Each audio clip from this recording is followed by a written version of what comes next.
Okay. Hey everybody, this is Grace. In this video I'm going to ask, well, just to make, not really ask a question, but maybe so. Okay.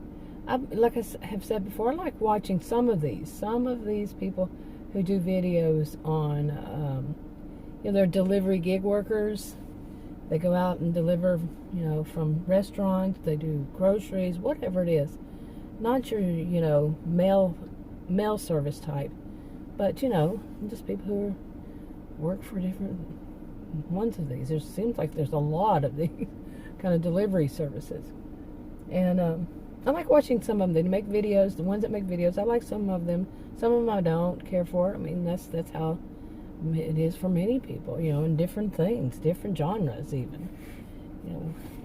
We all have our own interest. Anyway. But over this time, one of the things that I have, wondered about is basically this kind of difference.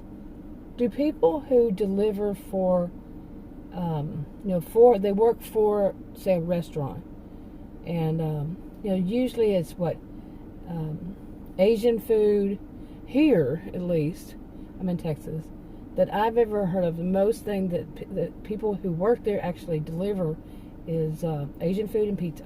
That's basically what it came down to. I don't know if there were any other kind of restaurants where they had delivered, but I live in a suburb of Dallas, and it's a huge city all to itself.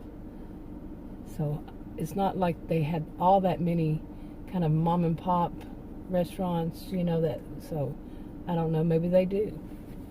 But it's always been those Asian food and pizza. That's it.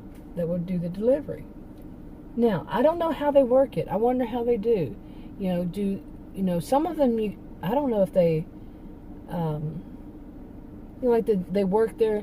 I guess it's kind of like wait staff, waiters, waitresses. If they get a little small amount as their wage, and then the rest of it's on tips, and but people who do delivery, do they use their own car? Are they responsible for their own gas? Or does the company pay them back? Does a wear and tear on their car? How all that works. I don't know how all that works. I really don't. I'm losing my voice. Pardon me. Oh boy, big time. And so I don't know. But I do kind of wonder, because I've seen a lot of people who are doing these gig workers, they complain about the price and what they're getting paid and all the wear and tear and so on and so forth. What would they think if they became employees, of that whichever service it is, and if they treated them the same way as these restaurants do with their own delivery people. I don't know, like I said, how it all works as far as taxes and stuff like that. And how much of your tip do you get to keep? Do you have to report it right then? I don't know how that works. So, but what, some of them say that, they would rather be that. And then some say that they would rather continue like they're doing right now. They see themselves as contractors. Well, it's always been subcontractors. When these places are the ones who contract with those stores and those restaurants, and they hire people to subcontract and do the work. It's always been. I don't know why there's such a change in the terminology, but yeah. Anyway, I could be wrong, but that's what I've always heard, subcontractor. Anyway, what I question is, why can't some say, hey, I want to be an employee, and they be an employee? How expensive would it be for these services? Would it, for some, 50-50, not 50-50, but whoever wants to be the employee type, become an employee type. Whoever wants to be a subcontractor, fully subcontractor, be that. I mean, why would it have to be one or the other? Really. I mean, if they could do it, I wonder if they could. Would they be able to afford it? These, the people who or the contractors, the actual contractors, not the subcontractors.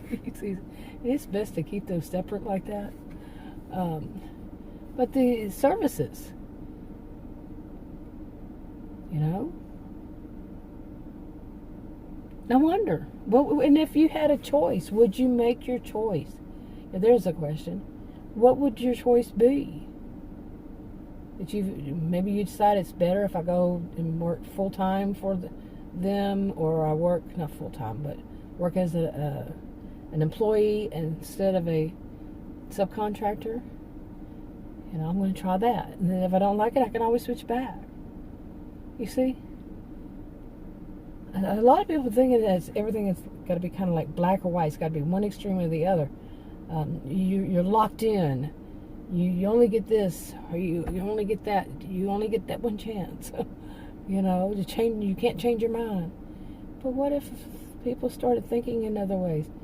I want to try it out. I want to compare which one makes more sense for me in my market, where I live, where I do these work. You see what I'm saying? All right, wrapping it up. Talk to you on another video.